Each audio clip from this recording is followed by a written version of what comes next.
For this room tour, I spent a lot of time covering pretty much every area and section of this room, even the ones not directly related to LEGO. These are timestamped, so you can skip over the sections that you're not interested in. The whole video, or at least most of it, is just recorded from my phone. It's a bit different to the usual video, but ultimately I just wanted to document my LEGO room as it is, just for myself to look back on every year. This is also why I pointed out all those seemingly random things like how much storage is available in my PC. It's just for my future self to kind of see how and if things change. With that in mind, let's start the tour. So might as well start on the left. This is kind of the area where I keep all the modular buildings and Speed Champion sets and stuff. On the absolute bottom here, in the shit shelf, is where I keep all the gift with purchase stuff. So you have the likes of the skating ring back there, just like Christmas gift with purchases back there. Here you have three of the Star Wars vignettes gift with purchases. I should have had the fourth one, the Tatooine one, but I ordered the R2-D2 like a little bit too late, so it was before the gift with purchase offer went live, and I was gonna buy it on Bricklink, but it would cost like €50. They're just not worth it, you know, they're just collecting dust, broken, like I don't really care about them, they don't really display as well as I'd like, so it's just whatever. I also have the Friends Central perk set here because I don't care about it at all, so I just kind of keep it out of the way, shove it into the corner. Looking up, you have the start of the modular buildings, half of the bookstore, the downtown diner, and the corner garage. These are only down here because I don't have space up on the top to continue the line downwards. This is just the not great corner, so I just kind of keep the sets that I don't like too much down here in that corner, kind of out of the way, not on display. Then up here you have the modular buildings and the Speed Champions cars. These are all the 8-wide cars that they made in Speed Champions to date, bar the Dodge, which is down there, out of the way, because it doesn't fit in.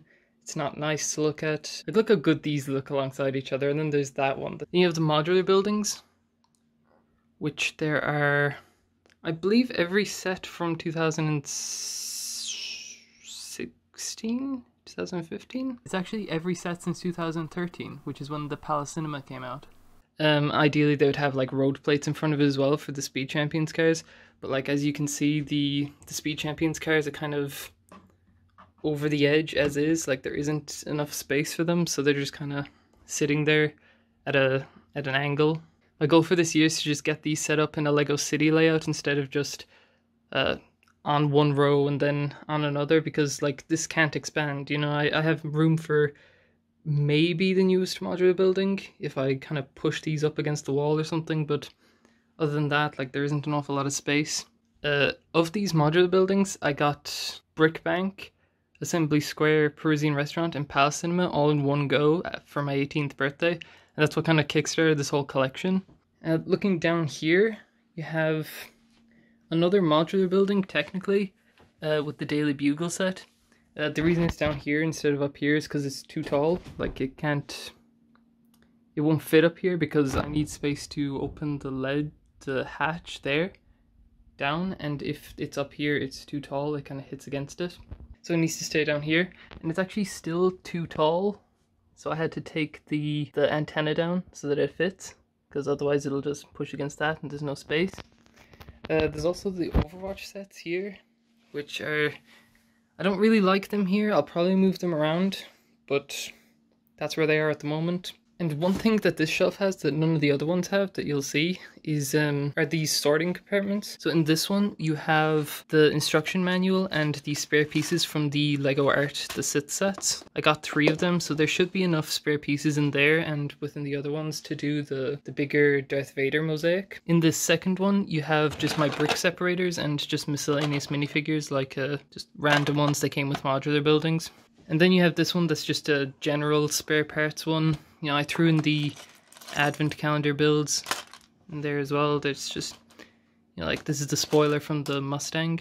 Just spare pieces and stuff like that where I don't know where else to put it, so I just kind of slide it in there and forget about it. And then above the modular buildings you have my whiteboard. It's hung on the wall. I just leave the markers on the top of Assembly Square here, which, I mean, it's not ideal, but it'll do for now. There isn't really any scene or anything happening. It's just like minifigures just kind of set up however I felt at the time and then just kind of forgot about it. I think that's all there is to show there, so I might as well move on to the next shelving unit, which is over here. This is the UCS wall. There's all my UCS Star Wars sets as well as the creator expert cars, like the large scale ones. And then just like miscellaneous one-off sets that I got. So down here you have the UCS AT-AT that came out this year. This is like the only place I can put it really. Originally this was going to go up here on this shelf, but it was too tall and it was kind of bumping into this. And it was also kind of, I needed to have it here and it looked off no matter which direction. It was also pretty, like this isn't perfectly stable, so it was kind of unnerving to have it potentially fall. So I like this corner for it because it kind of sits nice and low to the ground and kind of out of the way. It has its own space and everything. Darth Vader's castle is just kind of sitting here in the floor because there's no space for it at the moment. I guess I could have put it in there, but I like giving the AT-AT this whole space to itself. To the right of that, we have the creator expert cars. So far I have 7, but these 2 were retired when I bought it, so I paid way too much, especially for that Ferrari. And that Mini was also way overpriced, but not half as bad as the Ferrari. Moving up from them, we have just this general purpose shelf. Originally it was only the 3 Lego art sets here, and Grievous. It was still only Star Wars, but these sets needed to be relocated and I had nowhere else to put them, so they're just kind of here. This isn't prime location for them because this is the window and sunlight could be an issue, so I just have the blinds closed most of the time so that they don't get discolored. And on this shelf we have the Ship in a Bottle set, Bonsai Tree, the Mario Cube, both the direct-to-consumer Mario sets are here. The Stranger Things set as well, and General Grievous. Before the AT-AT was moved there, originally I had the NES and the Stranger Things and the Friends set over there, down there in that corner, because they were just kind of retro or whatever and kind of fit in with the theme of these creator expert cars. But this needed a place, it couldn't go up there, so I needed to switch it around, and I'll probably end up putting these there and moving the Overwatch set into storage or something, which is not something I do, but I mean, what can you do? It's like Overwatch. We have 3 of the Lego Art the Sith sets here. The third one being Revan instead of Kylo Ren. Revan's cooler. We also have my old graphics card. This is an Asus GTX 970 from 2015, 2016, something like that. It's the model that had the controversy about the VRAM. It was supposed to have 4 gigabytes, but only had 3.5. Never gave me any issues. And now on to the rest of the UCS sets above it. We have the A-Wing, the Slave 1, which was the first UCS set I bought. It was an impulse purchase. I had just about enough money to pay for it. It kickstarted the entire LEGO Star Wars collection. I think that was the first LEGO Star Wars set I actually bought, like, properly when I was collecting. In the same year, like 3 months later, the UCS Snowspeeder was a gift for my birthday. Then we have the UCS Y-Wing, which I got on a trip to Glasgow. I didn't have any space in my luggage to carry the entire box home, so the worker who was working at the Lego store recommended opening the box at the hotel and just stuffing the plastic bags into my luggage, and that's exactly what I did. So I had to crush the box to bring it home. Almost nearly didn't get it. The reason I almost didn't get it was because it was the last day of the trip and I barely had enough money to afford it. I made the right call. The UCS TIE Fighter, which is surprisingly tall, it kind of worked out well, like size-wise with the shelves. I really like the setup that these 5 have, and Grievous actually. These 6 have a nice height. I didn't get this while it was for sale. It was retired when I got it, but I only got it for $250, so it was only 50 or so over retail, which is fine by me. Then we have the Imperial Star Destroyer. This isn't the ideal place for it because when the door swings open, it bumps against it and like pieces kind of fall from the stand if it wobbles too much. And there's also this shelf that kind of digs into it here. Yeah, it didn't dent it, but there's always the worry that it will. Originally I had it just on a box, kind of in the middle of the floor here. This is where it is at the moment, and I really like the way that it kind of cuts across the shelf. It really imposes itself. Similarly, UCS Gunship. This is the only place in the entire room that it can actually fit. because the wingspan is so long that I couldn't fit it there because the wings would be pushed up against the wall and it wouldn't, the base of it would kind of be beyond the edge. So unless I moved all of these shelves out from the wall, which I didn't want to do, I needed to put it here because the door that's behind it there gives space for the wingspan so it can sit properly. This is also in danger of being hit by the door when it swings open, but no disasters have happened yet. Down here you just have the Ecto 1 that's going to be moved when Luke's Landspeeder comes out, if that rumor turns out to be true. I'll probably put Luke's Landspeeder down here, and I don't know where I'll end up putting the Ghostbusters Ecto 1, but I don't really have too much of an attachment to it, so... If the rumors are true, we may be getting a Creator Expert DeLorean at some point this year. If it's the same scale as this, I can see myself pairing them together, maybe with the rest of the Creator Expert cars, despite being a completely different scale, but we'll see. Here you have the box full of my January wave order. The January wave was shipped to me twice, so this isn't going to be built. I need to send this back to Lego, which is a shame because, you know, like, you've got BAL packs and the blister packs and another one of the boutique hotel modular buildings, which would be good to have multiple of because I've seen some people do some cool things with the boutique hotel, like giving it an extra floor and stuff. It'd be cool to be able to do that for free, but oh well. And then here you have, we transition from that to this, the Millennium Falcon, the UCS Millennium Falcon. I've been meaning to get a stand for it, you know, the ones that stick into the back and kind of display it vertically. Specifically Efferman's vertical stand from, I think, Lucio Switch 81 on Rebrickable, although recently I'm leaning more towards something from Wicked Brick. The handling and disassembling of the Falcon is a real deterrent for this.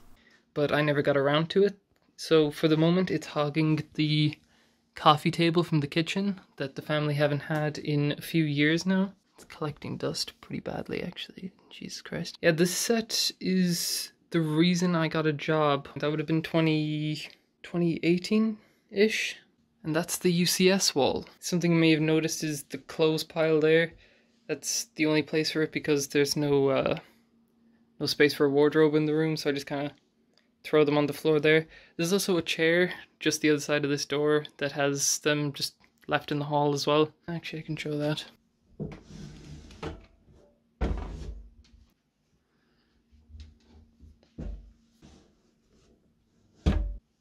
I don't have a handle on my door. So moving on, we have the Star Wars shelf and the Lego architecture stuff.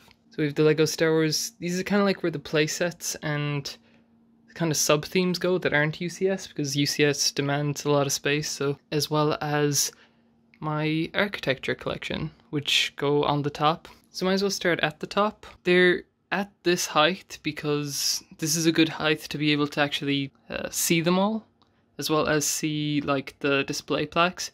Like these ones face kind of more or less eye height to most people, but if you're taller as well, you can see stuff like the Capitol building where they have like the plaque kind of flat. So you need to kind of have some leverage about them so you can actually see them properly. I've been meaning to get 2 of the Great Wall, but I never did, so that'll do. And there's kind of no space for a second one now, so... The reason I wanted a second one was because you can actually attach 2 together, almost modular style, to create a single longer wall section. The Singapore is new from the January wave. The Capitol building is actually the first Lego architecture set I got. God, that is dusty. Jesus Christ. Here you have the rest of them. I even got the Lego house set, actually, at the absolute end here, which shouldn't have been for sale, but it went for sale on Lego.com just kind of randomly a good few months ago, and I picked it up when I could for retail price. It shouldn't have been for sale because it was supposed to be exclusive to buy at the Lego store in Denmark. You can only buy it there as a souvenir from one of the shops on location. So that was nice. Moving on from the architecture set, just down here, we have the Star Wars buildable characters sub-theme. So we've got like the Porg, BB-8, R2-D2. This is the 2020 version with the, I'm not sure if you can see that, the 50th anniversary plaque thing there. The probe droid. I switched out Yoda's eyes for just regular black studs because I hated the way that the transparent black tiles looked on it. It just looked creepy. Over here we have my minifigures as of January 2021.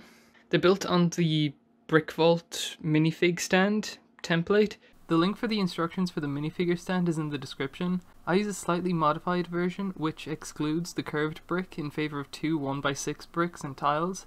So you can buy them all from Pick-a-Brick on lego.com, and it usually works out at around 20 to 24 euro per stand.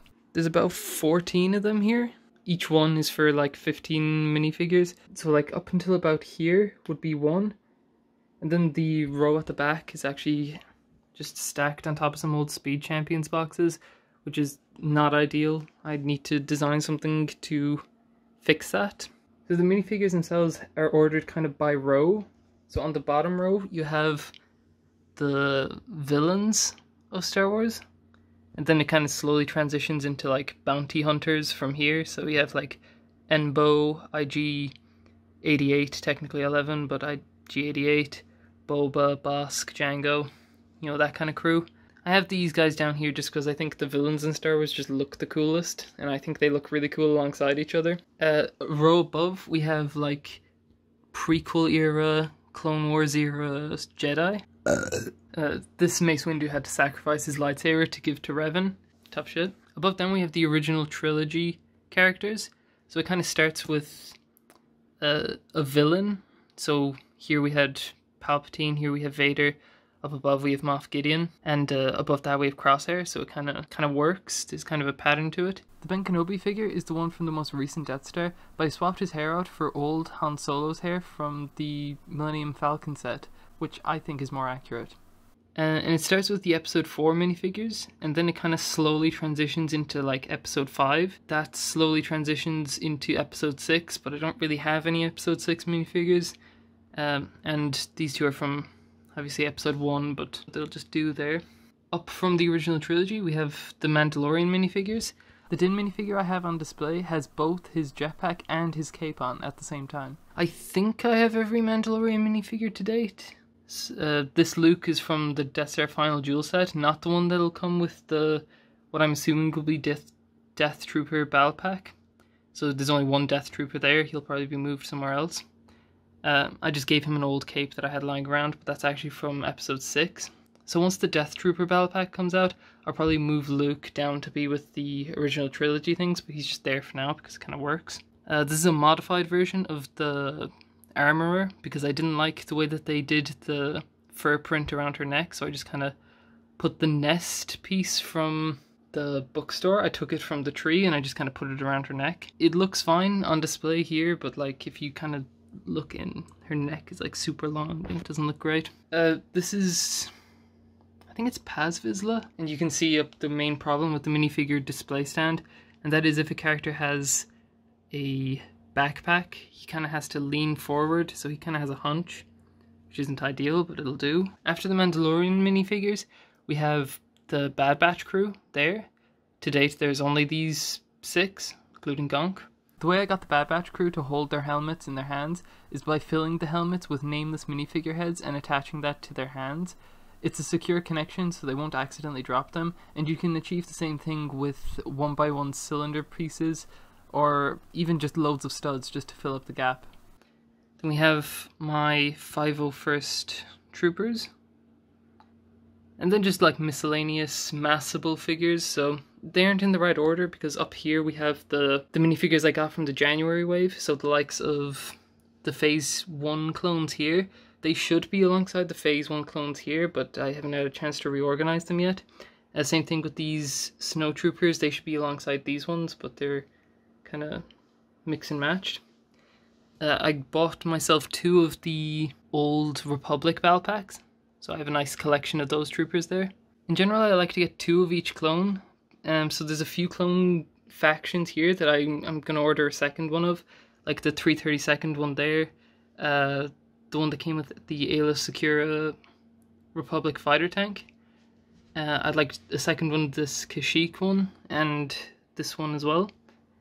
Other than that, I think I've done a good job of getting 2 of each. And up here we have the Rebels crew. I'll probably put them closer to the bottom, maybe instead of these Stormtroopers at some stage, but this whole minifigure stand needs reorganizing anyway, so I'll get around to it. Moving on from the minifigures, we have the kind of helmet collection sets. This isn't all of them, and Iron Man and the Infinity Gauntlet don't really belong here. I should probably put these two down by the Daily Bugle. That would kind of make more sense than having them here, but whatever, it's fine. This is Luke's lightsaber. I don't have Yoda's lightsaber, and I don't really plan to get it because it's only okay. It looks fine on display alongside the rest of them, but individually it's not worth €150. It's not even worth close to that. It's I also have two of the gift with purchase buildable 2x4 bricks. I kind of wish that they did more of them, but there's only two to date, so. Then down under these on the next shelf, for the next two shelves actually, I just have a bunch of miscellaneous Star Wars playsets. So here we've got the Mandalorian sets with the Slave One, the Imperial Light Cruiser, Razor Crest, AT-ST Raider. These aren't grouped by theme or anything, they're just kind of mix and matched. I generally want the ones that I like most to be here because I sit here most of the time and I like being able to just glance over and see the minifigures and the sets that I like. This is from the the early 2000s Clone Wars, the 2D animated one. I think they only made the one set from that series. As far as I can tell, this is true. It's the only time they ever made a set based on the 2003 Clone Wars show. And I bought this new and sealed just to get the Asajj Ventress and Episode 2 Anakin minifigures. Here we have the Bad Batch shuttle. This is the Ghost, which I got as a gift for Christmas. It doesn't have the Phantom attachment at the back. I'll probably pick that up at another date. I'll probably pick that up another time, but for now it's just the Ghost. Then we have the Clone Turbo Tank, which I got fairly recently. I got that specifically because, I wanted a Clone Turbo Tank. I don't have another one. And I got it new and sealed to get the Luminara and Quinlan Voss minifigures. After that, we have kind of the end of the great playsets I have. These two builds are from the Old Republic battle packs, and this is the Republic AV7 anti-vehicle cannon or something. I got that sealed and new as well to get Plo Koon and the two Wolfpack troopers there. And then kind of pushed in there, kind of out of view, are the 501st Battle Pack builds and the Tantive 4. We also have the Hoth AT-ST from the January wave this year. That's just that's within view because it's kind of recent, but I'll probably end up moving that to the bottom shelf later on. The bottom shelf is full of sets that are kind of not as cool. On the bottom shelf, you don't really see them most of the time because this would be like your perspective on it, so it's covered by this, and they're like in shade as well, so the light doesn't really get to them, and it's just once I need to move sets out of here, that'll probably be the first to go because I don't really have an attachment to it. There's a place downstairs we can store the old kind of broken sets. This is just, it's incomplete, so I'll probably end up moving that first. What I'm talking about here is the Imperial Star Destroyer set from 2006. This one in particular has a completely broken bridge section with missing pieces, and even has the bonus of being one of, thankfully, very few sets that my friend Projectile vomited onto. We have Trouble on Tatooine. Like you can see, it's just cheap enough sets, microfighters. This X-Wing is pretty cool. This was up on this shelf until the Ghost kicked it off, so, tough luck. Just kind of cheap sets. And then in, really out of the way, in the darkness, behind the corner of my desk, just shoved out of the way, is just like the builds that come with sets that I'm only interested in the minifigures for. So, I'm not sure if you can even see it on the camera, but we have the Jewel and Mandalore throne there. You also have the Mandalorian Forge, General Grievous' Speeder, Tauntaun Microfighter. I think this Death Star Final Duel build is back there. Way back there you can see the sequels Millennium Falcon, which I got before I developed taste. And that's that shelf. If we turn around, we have my Batman shelf, which has the two helmet sets, the two tumblers, the two recent tumblers that is. This one from 2021, this one also from 2021. and this from the January wave of 2022, based on the new Batman that hasn't even come out yet. And then we have the two 1989 sets, as well as their minifigures and stuff. I put the Two-Face from this tumbler onto the stand with these two, and I think it looks a lot better. It kind of suits the look. Right beside it, we have just a locker, which I kind of need for storage. On the inside, you just have notebooks, pencil cases, and the likes. And there we have like my Xbox controller, rulers, that kind of thing. And on the top here, we have the Everyone is Awesome set.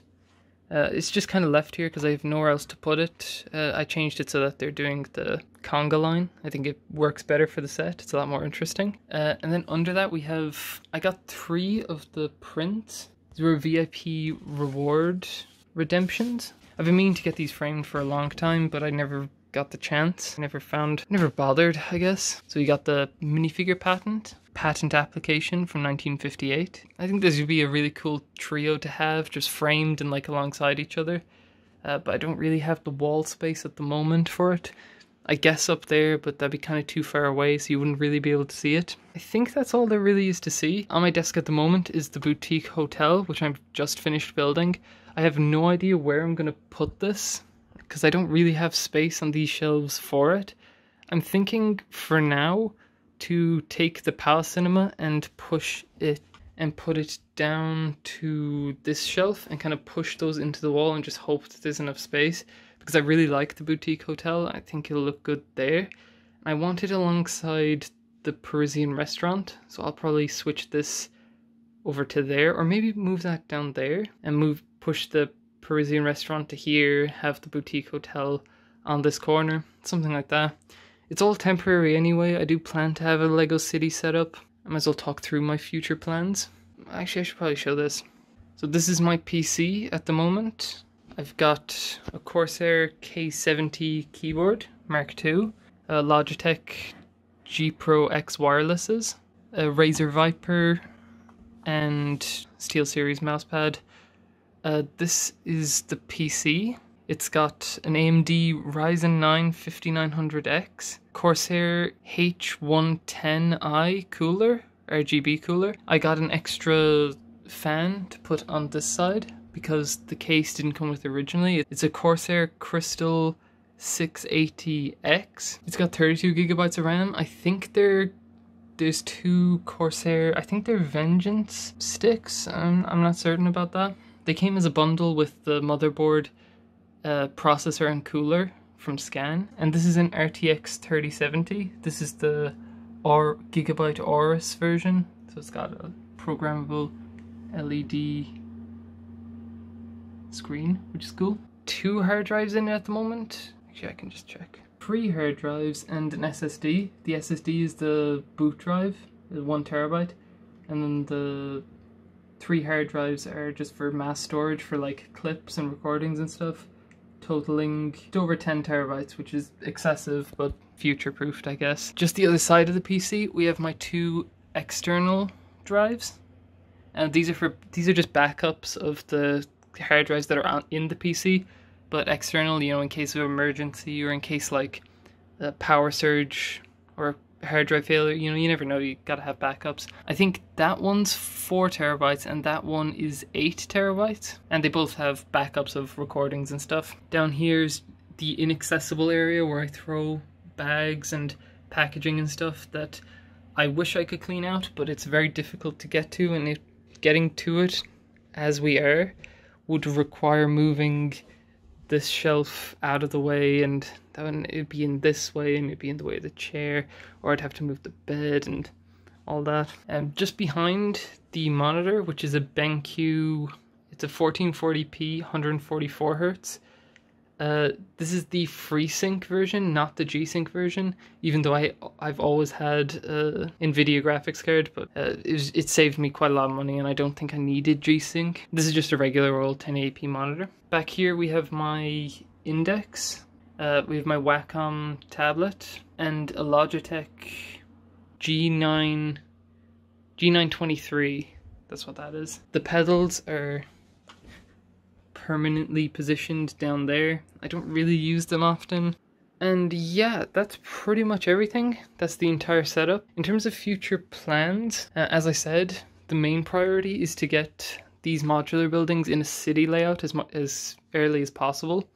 So my plan at the moment is to take this bed, and because VR used to be played kind of here, I'd have my legs up against this. I'd have to be careful not to hit these things in front of me, and then I'd have a base station. One of them would be here, it would be plugged into that outlet, and the other one would be up here, more or less, and it would kind of, the outlet would be the other side of the wall, and it'd be plugged in there, facing. But I don't have those anymore, so I kind of have the room to expand into this area, the very little walkable area that's in the room at the moment. As far as I know, the distance from here to here is more or less the same as in there. So my plan is to move this bed so that it kind of faces out like this and kind of comes out to about here. So there should be a tiny walkway in between there for me to get in and out of.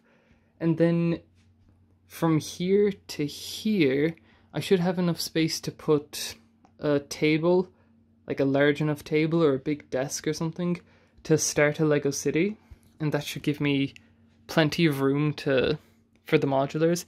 And with the modulars moved from there to there, hopefully they'll free up enough space for me to put a bunch of other sets here, you know, maybe UCS sets, or maybe even move the Creator Expert cars to there, and then have the Speed Champions ones as well. There's a lot more I can do there. But that's the plan at the moment. Get a big desk, put it there. Hopefully it'll be multi-leveled. I have it kind of planned out. Have that stretch out maybe to here, so that I have a walkway to get to my PC. So to recap, you walk in the door, the gift with purchases, the less interesting modulars, and the Speed Champion sets, Daily Bugle, Overwatch sets, Ecto 1, the UCS sets, just generally. Bunch of sets there that need a home that are just kind of in the way, blocking the Lego art sets. UCS AT-AT in the corner, Creator Expert cars there, bed, playset Star Wars sets there, the buildable characters, the minifigures, the helmet sets over there, architecture sets up there, and Batman sets there. And that's pretty much it for the room tour. I plan to do one of these every year, hopefully around the same time. Next year's would be more focused on the updates as we go along, instead of providing backstory for every section. At least that's the plan for now. So yeah, thanks for watching. Farewell.